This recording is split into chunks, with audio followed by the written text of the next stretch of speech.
Bismillahirrahmanirrahim. Assalamualaikum warahmatullahi wabarakatuh.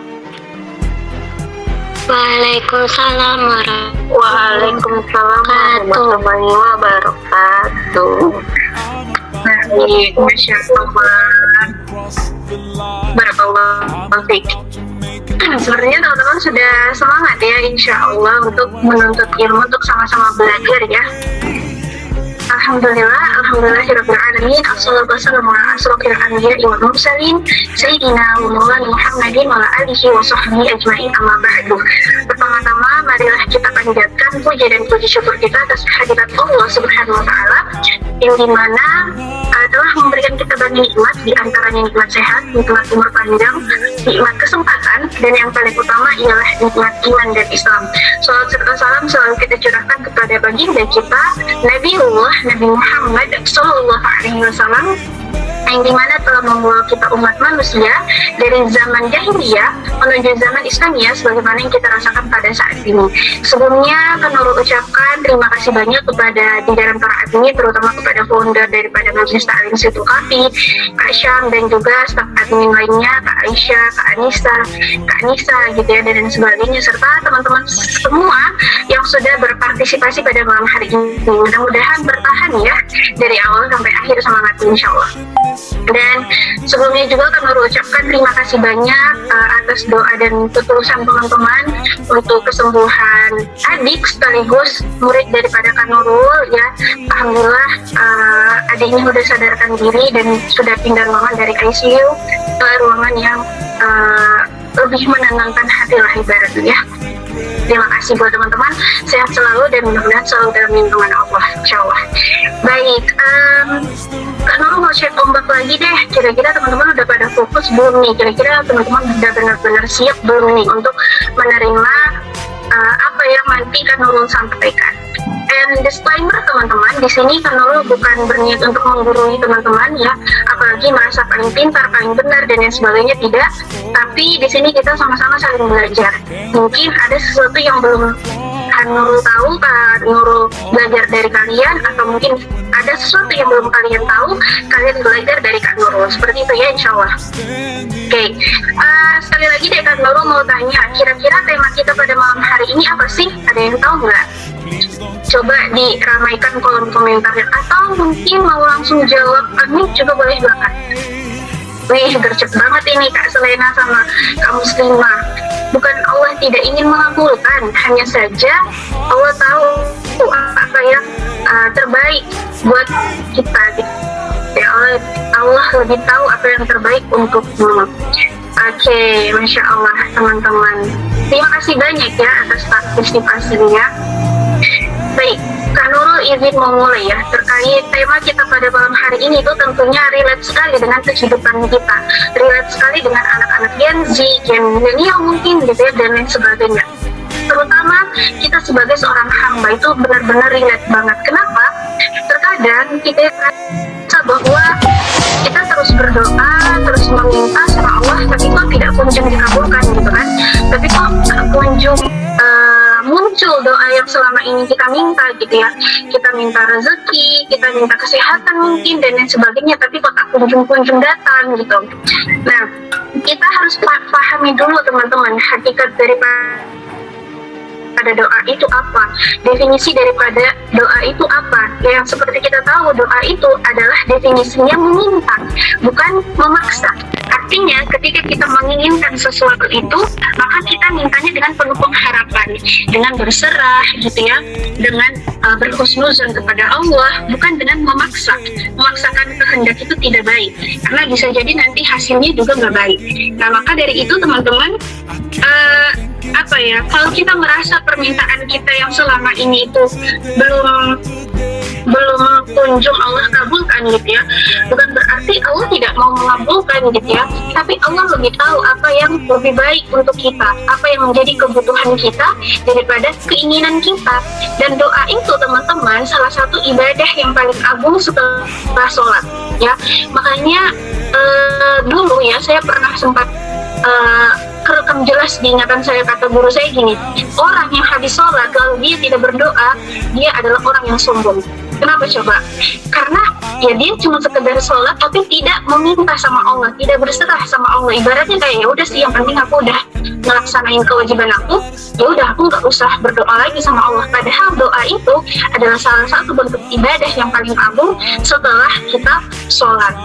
Nah, makanya ketika teman-teman merasa kita berdoa tapi belum Allah kabulkan, itu bukanlah sesuatu yang sia-sia, melainkan itu adalah ibadah buat kita dan bisa bernilai pahala buat kita ketika kita sabar dan ikhlas menunggu dikabulkannya atau tidak doa kita tersebut. Nah, dari definisi tadi gitu ya, kita udah tahu nih, ternyata doa itu bukan kita memaksakan sesuatu, tapi kita meminta sesuatu dengan penuh pengharapan. Tadi di judulnya atau di temanya bukan Allah tidak mau mengabulkan, hanya saja Allah lebih tahu apa yang terbaik untukmu. Nah, Allah yang maha mengetahui, maha itu berarti lebih besar gitu ya, agung gitu dan lain sebagainya. Allah lebih mengetahui dari apa yang kita inginkan ya. Misalnya nih, kita seorang pekerja teman-teman, misalnya kita seorang pekerja yang bolak-balik dari desa ke kota misalnya. Nah, kita bekerja itu udah niat karena Allah, kita nabung, niatnya keinginannya kita nabung pengen bangun rumah. Tapi ternyata kita berdoa nih sama Allah, ya Allah mudahkanlah saya untuk menabung supaya bisa membangun rumah. Ternyata yang keduluan kita punya itu bukan rumah, tapi misalnya motor baru atau bisa jadi mobil. Nah, karena Allah lebih tahu apa yang kita butuhkan dulu. Kenapa Allah kasih kendaraan dulu? Karena Allah tahu perjalanan kita dari desa ke kota itu cukup jauh ditempuh ya. Kalau misalnya kita naik ojek terus, nanti habis di biaya gitu misalnya. Atau misalkan motor kita udah rusak gitu, udah butut, saatnya diganti, tapi kita berkeinginan untuk bangun rumah. Makanya Allah belum kabulkan untuk memudahkan kita bangun rumah, karena Allah lebih tahu apa yang kita butuhkan, yaitu membutuhkan kendaraan yang baru. Jadi seperti itu teman-teman definisinya ya. Allah lebih tahu gitu ya apa yang kita butuhkan daripada apa yang kita inginkan. Beda ya keinginan dengan kebutuhan teman-teman. Nah, sebagaimana Allah jelaskan dalam Quran Surah Al-Baqarah ayat 216, ini sudah sangat familiar dan sudah sangat-sangat teman-teman sering dengar gitu ya, sering teman-teman mungkin juga sampaikan kepada kerabatnya, kepada sahabatnya, kepada bestinya, keluarganya, dan lain sebagainya. Apa dia? Ya, kata Allah dalam ayat tersebut, boleh jadi kamu membenci sesuatu padahal ia amat baik bagimu, dan boleh jadi pula kamu menyukai sesuatu padahal ia amat buruk bagimu. Allah mengetahui sedang kamu tidak mengetahui. Nah, dari ayat ini udah sangat jelas ya teman-teman, bahwasanya tidak semuanya segala sesuatu yang kita senangi itu baik buat kita. Ya, misalnya nih, contoh lagi, misalnya kita pengen jodoh sama orang tersebut, kita senang banget sama dia, kita mencintai dia, kita menyayangi dia, tapi ternyata Allah tidak takdirkan untuk bersama. Kenapa? Mungkin ada sesuatu yang tidak bisa disinkronkan antara kita dengan dia gitu, sehingga akhirnya Allah memisahkan kita ya, mungkin dengan cara kita harus disakiti atau dengan cara yang baik-baik, Allah alam, kita nggak tahu, sebab hanya Allah yang tahu. Nah, tapi di sisi lain kita nih gak suka nih sama orang yang misalnya mungkin kita dijodohkan, tapi bukan tipe kita banget teman-teman, kita gak masuk di kriteria kita gitu ya, tapi ternyata itu baik buat kita. Ternyata setelah menikah beliau memperlakukan kita sebagaimana perempuan gitu ya, dalam Islam dimuliakan, dihormati, dihargai gitu ya, dipahami kodratnya sebagai seorang perempuan gitu ya, dan lain sebagainya. Maka dari situlah baru kita paham, oh ternyata yang selama ini kita sukai belum tentu baik buat kita, dan ternyata selama ini belum tentu yang tidak kita sukai itu tidak baik buat kita. Simpelnya seperti itu teman-teman. Jadi biasakan berhusnuzon ya. Kalau misalnya kita tarik kesimpulan, maka apa poin penting daripada tema ini adalah husnuzon, berprasangka baik ya. Karena Allah itu sesuai dengan prasangka hambanya teman-teman. Kalau kita berprasangka baik, maka Allah hadirkan itu kebaikan. Tapi kalau kita berprasangka buruk, maka akan terasa sulit ya sesuatu itu untuk dikerjakan atau dilaksanakan ya. Makanya Kak Nurul sering pesan sama teman-teman, biasakan untuk berprasangka baik sama orang ya, sama Allah dibiasakan, sama orang lain pun juga harus dibiasakan teman-teman. Jangan dikit-dikit lihat teman kita udah suzon, ih dia mah dari tampilannya aja udah jelek banget. Jangan salah, barangkali hatinya lebih baik daripada kita, barangkali teman-teman ibadahnya lebih baik daripada kita. Ya, makanya biasakan untuk berprasangka baik. Jangan selalu melihat dari sisi keburukan. Jangan selalu menilai orang itu buruk. Jangan selalu menilai orang itu jelek hanya karena kalian melihat by cover aja. Kita nggak tahu nih isi-isi dalamnya kayak gimana. Sama halnya ketika teman-teman beli buku kan, teman-teman kalau beli buku lihat covernya bagus nggak? Bagus. Tapi setelah dibuka isinya apa? Zong. Kertasnya bisa jadi kurang menarik, ya, atau dia warnanya kekuning-kuningan kecoklatan, atau garisnya mungkin tidak sempurna gitu ya, atau jelek dan sebagainya. Padahal kalau dilihat covernya bagus gitu. Nah tapi di sisi lain ada yang kita lihat covernya tuh jelek banget, butek banget, bukan selera kita banget. Ya ibaratnya kita melihat dia sebelah mata banget kayak, ih apaan sih, udah harganya murah, covernya jelek gitu kan. Tapi ternyata setelah kita coba beli satu dan kita buka isi di dalamnya, wih keren banget. Warnanya putih bersih gitu kan, garisnya jelas gitu ya, enak dipandang, rapih, indah dan lain sebagainya. Maka kita juga sebagai seorang hamba biasakan untuk berprasangka baik sama Allah.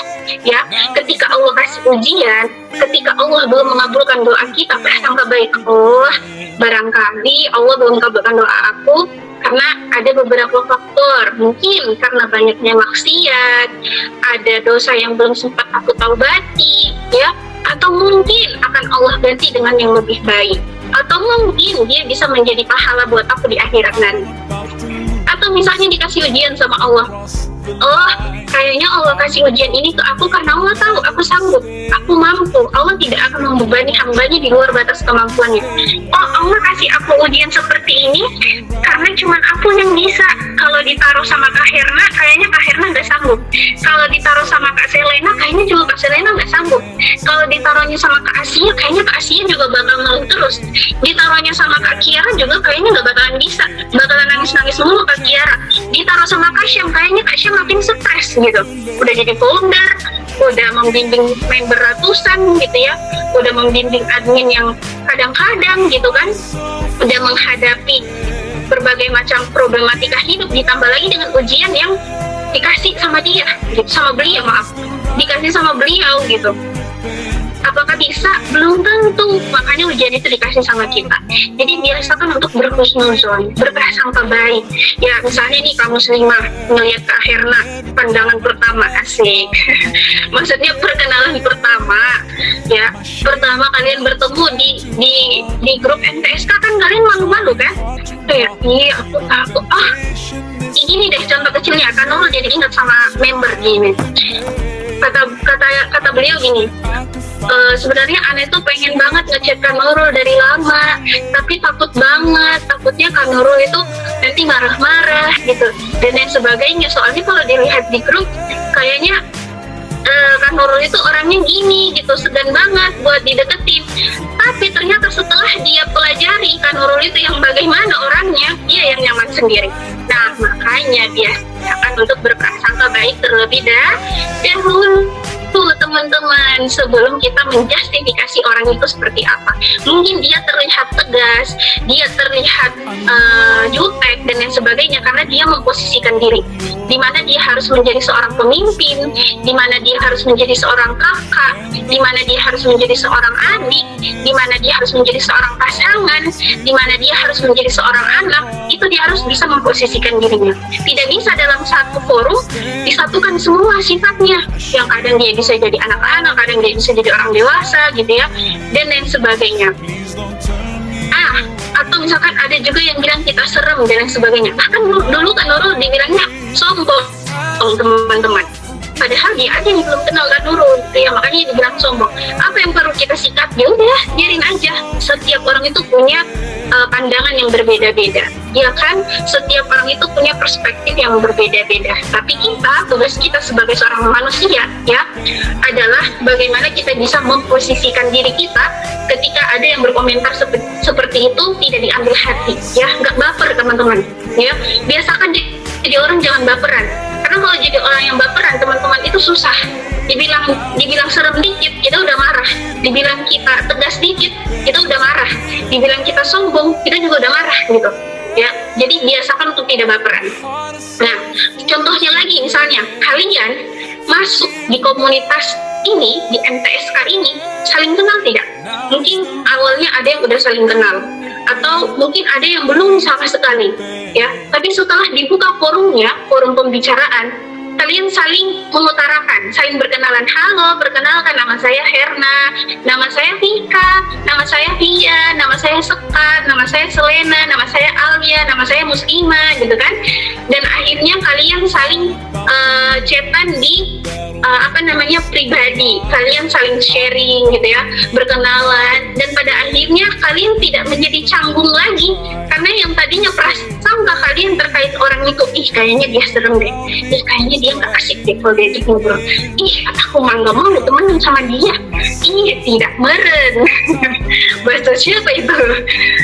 Atau mungkin aku nggak mau deket-deket sama dia, takutnya nanti aku terjerumus dan sebagainya.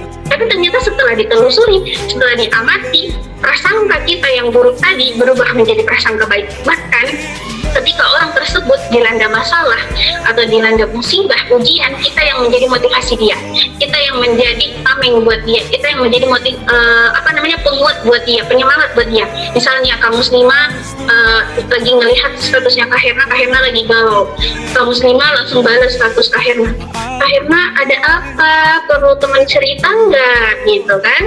Atau misalnya Kak Herna mau coklat aku beliin. Kadang orang dikasih kode tapi nggak peka gitu ya. Ada nggak di sini orang yang dikasih kode tapi nggak peka? Ada teman-teman, udah dikasih kode ya, kodenya itu jelas banget tapi orangnya juga nggak peka gitu. Kayaknya emang harus tutup poin gitu ya biar peka gitu orangnya. Biasanya cowok Kak, oh iya biasanya cowok ya, kirain cewek juga sama. Oh, berarti lebih banyaknya cowok ya, dominannya cowok gitu. Oke. Nah, sama halnya kita sebagai seorang hamba, teman-teman, kadang Allah itu udah kasih notifikasi sama kita gitu ya. Allah itu udah kasih notifikasi sama kita, misalnya bangun sholat malam, supaya apa fungsinya? Berdoa, meminta, merayu, berserah gitu ya. Tapi kita bilangnya, enggak, aku masih ngantuk, tidur aja. Soalnya semalam begadang, suruh siapa begadang? Lagian begadang ya. Terus misalnya Allah kasih kode lagi, misalnya kita ikut kajian misalnya kan, atau ada teman kita ngajakin kajian tapi kita bilang aku mah nggak mau, aku mah nggak agamis kayak kamu mah terlalu agamis, kamu mah terlalu baik gitu ya, kamu mah terlalu ustazah, kamu aja yang kajian, aku mah nggak usah. Padahal itu sinyal dari Allah supaya kita lebih menguatkan lagi doa kita. Mungkin dari kita datangnya di majelis itu, hadirnya di majelis itu, kita bisa paham gitu definisi selama kita berdoa 22 tahun ini ternyata belum Allah ijabah, itu kan ada something, karena ada sesuatu yang belum kita sempat tuntaskan. Apa tadi faktornya? Ada karena pekatnya maksiat kita, dosa kita yang belum kita taubati, atau akan Allah ganti dengan yang lebih baik ya. Allah tunda, akan Allah ganti dengan sesuatu yang lebih baik. Seperti itu teman-teman. Jadi jangan pernah merasa Allah itu nggak adil, Allah itu nggak baik dan lain sebagainya. Jangan. Sama halnya juga tadi kan, kita nggak boleh bilang, ih aku nggak berani ngomong sama Kasyam, nggak berani izin sama Kasyam gitu kan. Selalunya Kak Nurul bilang, jangan lupa ya kabari Kasyam.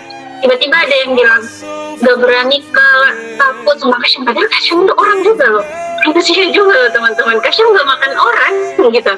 Kalau kalian baik, insya Allah beliau juga bisa bersikap lebih baik daripada kalian.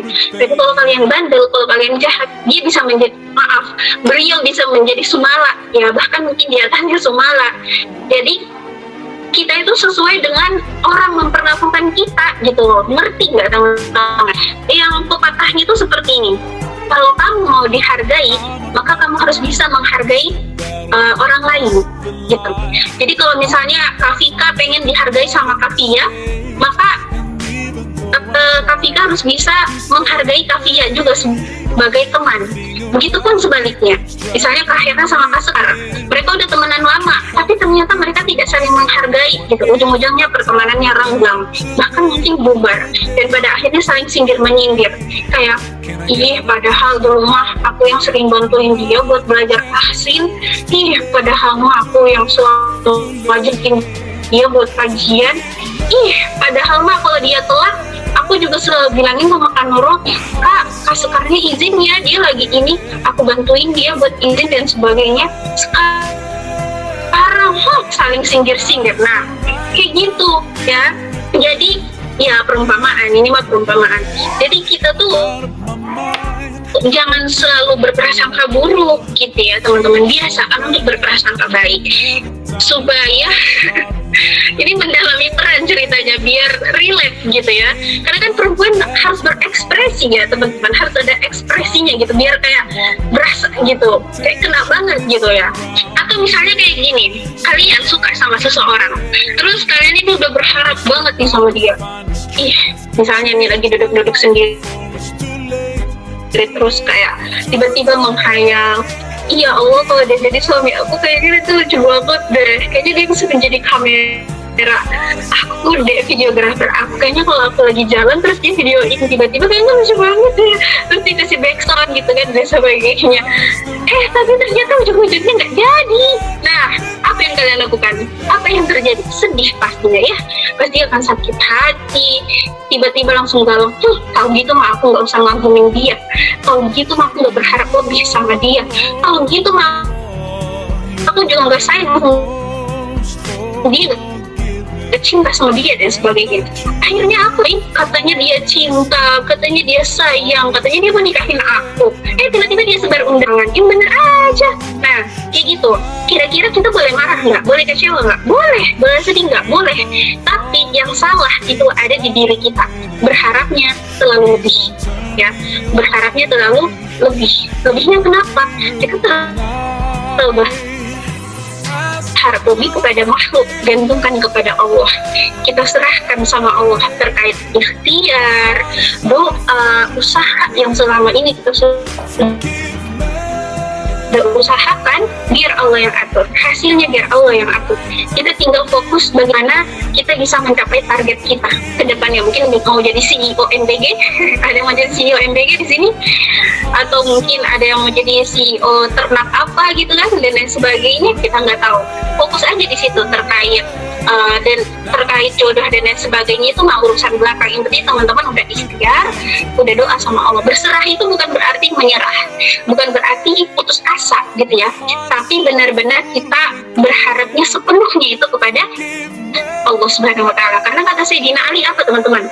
Aku sudah pernah merasakan kepahitan di dunia ini, dan yang paling pahit adalah apa coba? Ada yang tahu nggak? Dan yang paling pahit apa coba teman-teman? Coba tulis di kolom komentar. Kalau kata Sayyidina Ali kan, aku sudah pernah merasakan kepahitan di dunia ini, dan yang paling pahit adalah betul sekali berharap kepada manusia, berharap kepada makhluk. Tapi kita ini bodohnya udah berharap lebih ya, udah tahu berharap kepada makhluk, kepada manusia itu menyakitkan, kita masih menaruh harapan yang banyak sekali kepada makhluk tersebut. Padahal kita tahu suatu waktu dia bisa membuat kita luka, bahkan mungkin bisa sampai ngambil jalan pintas ya. Ngerti kan maksud Kak Nurul jalan pintas? Padahal kita udah tahu nih, berharap sama manusia itu adalah sesuatu yang tak gitu ya. Bukan berarti Kak Nurul melarang kalian untuk berharap kepada manusia. Tidak, boleh kalian berharap, tapi jangan lupa sisakan ruang ikhlas meskipun hanya sedikit di hati kita, supaya ketika kita dikecewakan, ketika kita diberi luka ya, kita bisa sembuh ya, kita tidak berlarut-larut dalam kesedihan, kita tidak terlalu menggalau gitu ya, kita tidak terlalu merasa bahwa ini tuh ujian buat kita tidak merasa bahwa ini tuh cobaan yang paling berat buat kita gitu ya dan lain sebagainya, enggak. Tapi bukti bahwasanya kita harus bisa menjadi hamba Allah yang lebih kuat, yang lebih taat. Karena kadang manusia ketika dia dia baru mendekat kepada Allah, dia baru berserah kepada Allah. Tapi kalau dia lagi butterfly era, ya asik kata anak Gen Z kayak gitu kan, apa sih tadi butterfly era, dia bisa lupa sama Allah teman-teman. Ya paling dia bilang apa sih itu sholat, ngapain sih sholat, kamu mah urus aja urusanmu sendiri, agamamu ya, surga surgamu, neraka nerakamu, surga surgaku, nerakaku. Padahal dia cuma mau mengingatkan kepada kebaikan, tapi kita tidak bisa menerima kebaikan tersebut. Giliran udah disakitin, baru buat statusnya galau. Ya Allah, berat baiknya ya Allah, kemarin aku yang atur berantakan. Ya Allah, kenapa berat banget? Aku gak sanggup ya Allah. Ya Allah, apakah ini ujian terakhir buat aku? Atau mungkin ya Allah, kira-kira aku akan menikah atau tidak ya, dan sebagainya. Padahal mah kemarin-kemarin mana ada ingat Allah, cewain baru datang sama Allah. Makanya jangan salah gitu ya, kalau misalnya doa kita atau apa yang kita inginkan belum Allah ijabah, bukan berarti Allah nggak mau kabulkan, tapi Allah tunda dulu ya. Allah melihat nih gimana sih ikhtiar hambaku gitu ya, gimana sih hambaku ini berusaha gitu ya, apakah dia hanya sekedar berdoa tanpa usaha, atau dia hanya sekedar usaha tapi dia nggak mau berdoa ya. Apakah kalau aku kasih kebahagiaan dia masih ingat aku, atau dia ingat aku pas dia udah kecewa, udah sedih, baru dia kembali sama aku gitu ya. Jadi teman-teman, tadi ya kita balik dari ayat Quran surah Al-Baqarah berat. Beda antara keinginan dengan kebutuhan. Itu benar-benar sesuatu yang apa ya bahasanya, benar-benar kita butuhkan saat itu gitu. Ngerti nggak? Paham nggak? Urusan itu benar-benar urgent gitu. Tapi kalau keinginan itu kayak misalnya pengen makan seblak deh, padahal udah tahu kondisinya punya asam lambung. Nah, sementara yang dia butuhkan harusnya serat. Perbanyak makan yang sehat, teman-teman ya. Jadi bisa jadi ya, keinginan kita itu terkadang tidak selalunya baik ya, tapi untuk kemudian kita masukkan ke dalam aspek kehidupan kita, karena tidak semua hal filter harus kita disaring mana nih yang baik buat aku dan mana yang gak baik buat aku. Karena kalau semuanya yang gak baik dimasukin ke dalam diri kita, maka sesuatu yang baik selembut apapun disampaikan sama orang itu akan bertolak belakang, terpental teman-teman. Ibaratnya kayak magnet nih, magnet yang teman-teman saling pertemukan sisinya, itu mereka gak akan bisa menyatu, justru saling bertolak belakang. Maka seperti itu juga kita, kalau kita nggak bisa memfilter sesuatu itu dengan yang ada di kehidupan kita, maka kebaikan sekecil apapun itu kita akan sulit untuk menerima ya, seperti itu. Nah, jadi teman-teman sudah paham ya terkait tema kita. Bukan berarti Allah itu nggak mau mengabulkan doa kita, tapi Allah lebih tahu apa yang kita butuhkan. Nah, ada tiga cara Allah itu menjawab doa kita. Pertama, disegerakan pengabulannya di dunia sesuai dengan permintaannya. Kayak misalnya contoh kecil seperti ini. Ini terjadi baru beberapa waktu di Kanurul. Waktu itu Kanurul, mungkin ada teman-teman yang saling save dengan Kanurul. Kanurul pulang kerja itu sampai jam 5 pagi. Benar-benar jam 5 pagi itu, dari jam 8 malam sampai jam 5 pagi itu gak ada tidur. Itu benar-benar definisi yang capeknya tuh capek banget. Benar-benar Kanurul langsung ngerasa kayak, ya Allah, segini beratnya ya ternyata orang tua aku nyari kerjaan buat aku biar aku bisa makan, aku bisa minum, aku bisa berpakaian yang layak, dengan kehidupan yang layak gitu ya, dan sebagainya. Ternyata seberat ini ya Allah, nahan ngantuk, nahan capek. Pokoknya benar-benar selama 2 hari itu badan itu rasanya sakit semua teman-teman. Dan akhirnya di hari terakhir Kanurul pulang itu jam 5 subuh pagi itu setelah sholat subuh Kak Nurul tidur, karena benar-benar butuh tidur banget teman-teman. Nggak bisa kalau nggak tidur. Kak Nurul tidur, sebelum tidur Kak Nurul bilang gini, ya Allah, saya cuma butuh tidur sebentar aja. Gak apa-apa ya Allah, tolong bangunkan saya di jam 9 pagi. Kak Nurul cuma bilang gitu, ya Allah tolong bangunkan saya di jam 9 pagi karena setelah itu saya harus ke kampus. Apa yang terjadi? Setelah itu Kak Nurul coba tidur, dan benar, bangunnya jam 9 pagi. Coba, baik nggak Allah? Baik, teman-teman. Ya, kalau kita berprasangka baik sama Allah, maka insya Allah sesuatu itu juga baik buat kita, dan Allah akan kabulkan sesuai dengan apa yang kita minta. Ya, itu cara yang pertama. Allah akan menjawab doa kita itu, ya, pengabulannya di dunia sesuai dengan apa yang kita minta, atau bahkan dengan tidak sengaja. Ya, mungkin kita mintanya hari ini, Allah kabulkan besok, gitu ya. Atau mungkin kita mintanya hari ini, Allah kabulkan minggu depan, dan kita baru sadar, perasaan aku pernah minta doa ini deh sama Allah. Oh, ternyata Allah baru jawab sekarang ya. Masya Allah, baik banget ya Allah sama aku, baik banget ya Allah sama hambanya gitu. Ternyata Allah bukan kabulkan di hari yang aku minta, karena aku benar-benar butuhnya itu bukan di hari itu, ternyata di hari ini baru butuhnya. Seperti itu teman-teman. Nah, kemudian cara yang kedua adalah disimpan sebagai pahala di akhirat yang jauh lebih besar nilainya. Jadi misalnya kita minta lagi sama Allah kan untuk dikabulkan apa yang kita minta selama di dunia, tapi ternyata belum Allah ijabah. Ternyata Allah jawabnya di akhirat, dan itu jauh lebih besar. Di akhirat itu, di surga itu teman-teman, ya insya Allah kita semua menjadi penghuni surga ya, amin insya Allah. Baru aja teman-teman bilang di hati gitu ya, baru ngomong dalam hati aja itu udah datang ya, Allah udah ijabah gitu. Gimana kalau ngomong langsung, ya Allah pengen makan apel, datang. Ya Allah pengen makan anggur, datang. Sekarang kalau di dunia kita bilang pengen makan apel, apakah apelnya bisa jalan sendiri? Gak bisa. Gak ada kakinya, harus kita dulu yang jemput ke tukang buah, kalau enggak ke minimarket, kalau enggak ke pasar gitu kan, baru bisa makan.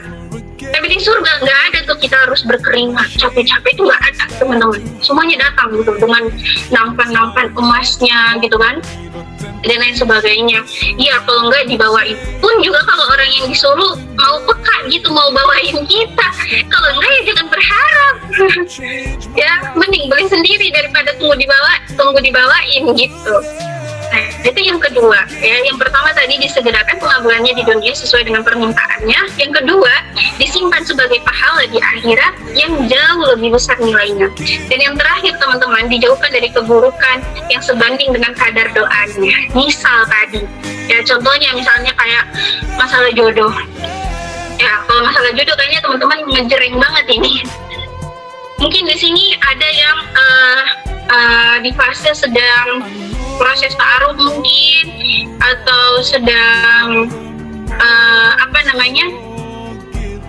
nazar gitu ya. Nazar itu hitbah teman-teman, dan lain sebagainya.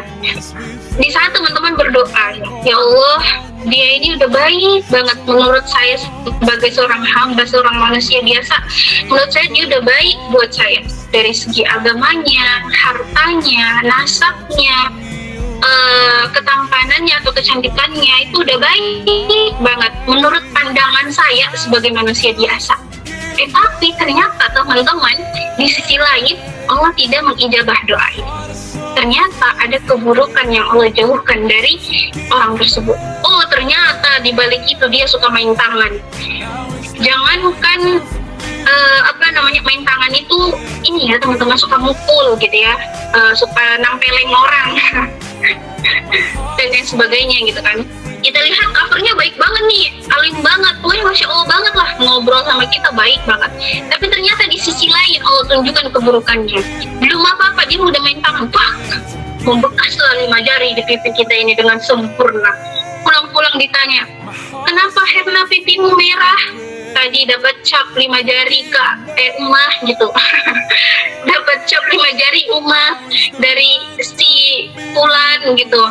Padahal aku tadi ngomongnya baik-baik gitu, cuman dikasih hadiah sebelum pulang gitu katanya. Oh, ternyata yang selama ini kamu lihat baik, ternyata tidak baik buat kamu. Untungnya Allah alhamdulillahnya Allah tunjukkan keburukan itu sebelum akhirnya kamu menikah dengan dia gitu kan. Khawatirnya kalau misalnya doamu itu dikabulkan jauh lebih parah kejadiannya. Bisa jadi kamu bukan hanya dipukul, barangkali ditendang, smackdown, gak ada yang tahu teman-teman. Ya jadi sesuai dengan kadar. Jangan kasih emoji tertawa, nanti saya ikut tertawa. Apa namanya? Sesuai dengan kadar doa kita teman-teman. Bayangin kok, astagfirullah, bayangin badan semungil kita. Terus di smackdown sama Gapura Provinsi, kira-kira apa yang terjadi? Jadi tempe geprek kita, jadi ayam geprek kita teman-teman. Jadi apa namanya, kalian pernah lihat kue lapis nggak yang warna-warni? Nah, kita juga jadi berwarna tuh. Warna kulit kita kan misalnya ada yang putih, ada yang sawo matang. Sekarang udah ada birunya, udah ada merahnya.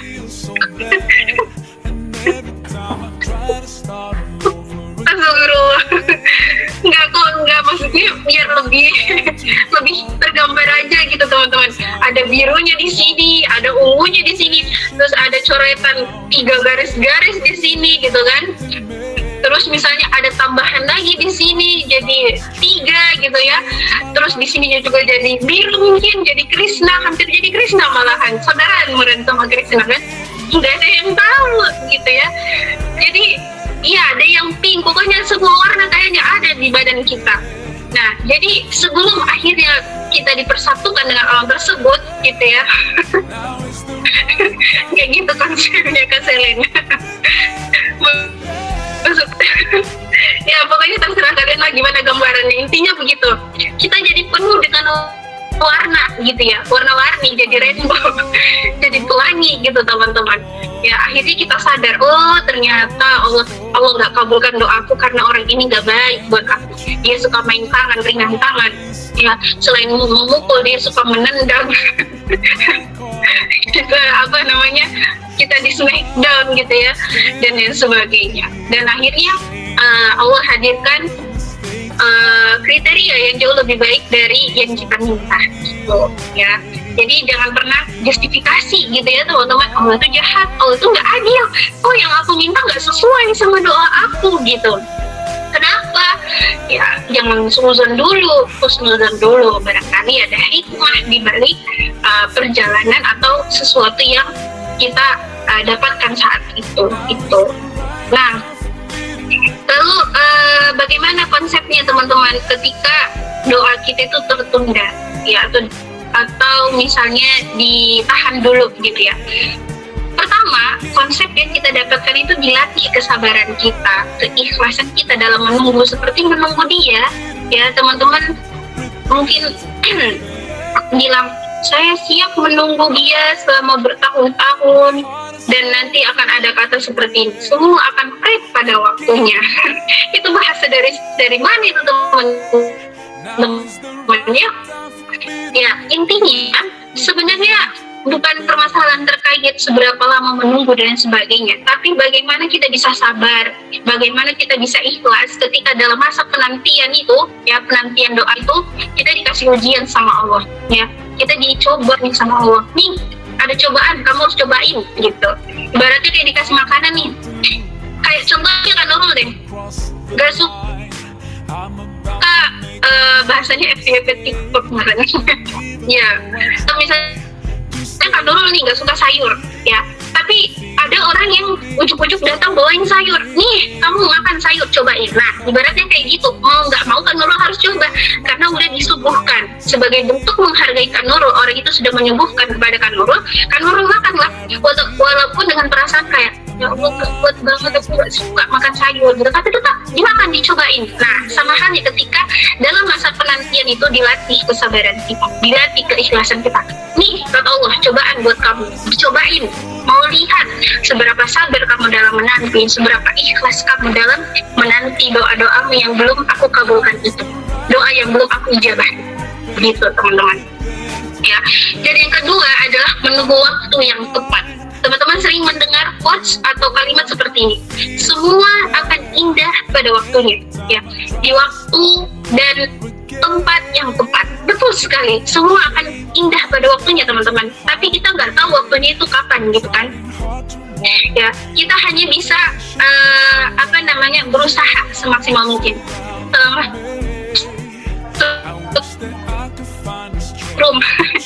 Nyasar.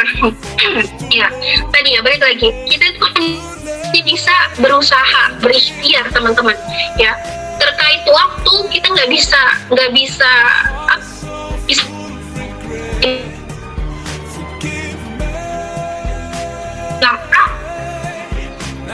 tahun depan saya nikah. Jadi tadi ada beberapa konsep ya, ditundanya doa kita teman-teman, atau ditahan atau lambat gitu ya. Ya, yang pertama tadi untuk melatih kesabaran kita. Yang kedua, menunggu waktu yang tepat. Ya, Allah pasti kasih di waktu yang terbaik gitu. Ya, di waktu yang benar-benar tepat untuk kita menerima doa tersebut. Misalnya kita meminta untuk dikasih duit 5 miliar, tapi untuk saat ini kayaknya kita nggak sanggup, karena kalau dikasih saat ini sepertinya kita akan sombong gitu kan. Nanti kita petantak-petenteng, aku udah dapet 5M tahu dari hasil ngepet tapi nah makanya belum Allah kasih 5M itu, karena mungkin Allah tahu ya, kalau kita dikasih 5M sekarang, nanti kita jadi orang yang sombong. Makanya Allah kasihnya nanti di waktu yang tepat, dimana kita benar-benar orangnya itu dermawan banget, gak ada rasa ujub, gak ada rasa ria, dengki, sombong ya, dan yang sebagainya itu gak ada. Sampai akhirnya kita dikasih 5M dan kita tahu, oh ini doaku yang waktu lalu itu loh, yang waktu tahun kemarinnya itu, yang waktu aku masih berusia 22 tahun aku sering minta 5M, ternyata Allah ijabah, uang itu berada di tanganku di usia 25 tahun. Dan ternyata duit yang aku pegang sekarang ini itu fungsinya bukan buat aku doang, manfaatnya bukan aku doang gitu, tapi harus aku bagi ke orang lain. Mungkin kasih Kak Herna, Kak Vika, Kak Pia, Kak Sekar, Kak Syam, Kak Alia, Kak Tisa, Kak Selena, dan kakak-kakak lainnya. Dibagi rata, berapa tuh kan Nurul? 50.000 cukup lah. Kata Allah lagi, lah kok dikasihnya cuma 50.000, sementara yang dia pegang 5 miliar. Harusnya tidak semua doa yang kita minta itu harus hari itu juga diijabah, harus di saat itu juga Allah ijabah, enggak, tapi tunggu waktu yang tepat. Dan yang terakhir teman-teman adalah Allah memberikan yang lebih baik dari apa yang kita mau ya. Jadi beberapa konsep doa kita ditahan atau doa kita tercancel itu karena Allah ingin melatih kesabaran kita, keikhlasan kita, dan memberikannya di waktu yang tepat, menggantinya dengan sesuatu yang lebih baik dari apa yang kita minta. Terakhir teman-teman, ya ketika kita berdoa dan belum terkabul sesuai dengan keinginan kita jangan berkecil hati atau berputus asa atau bahkan kita berprasangka buruk kepada Allah, jangan. Tapi justru kita lebih kencangkan lagi doa kita itu, lebih kita kuatkan lagi, kita dekatkan lagi diri kita itu dengan Allah, atau sering biasa kita sebut dengan hablum minallah, atau hubungan kita dengan Allah itu benar-benar erat, kayak perangko. Teman-teman pernah lihat perangko yang di kantor pos? Nah, dia rekat sekali seperti itu, ibaratnya seperti doa dan ikhtiar ya. Maka hubungan kita dengan Allah juga harus bisa sedekat itu teman-teman ya, harus bisa benar-benar spiritual kita itu dengan dunia kita itu harus saling seimbang gitu, mereka harus saling mengisi gitu ya.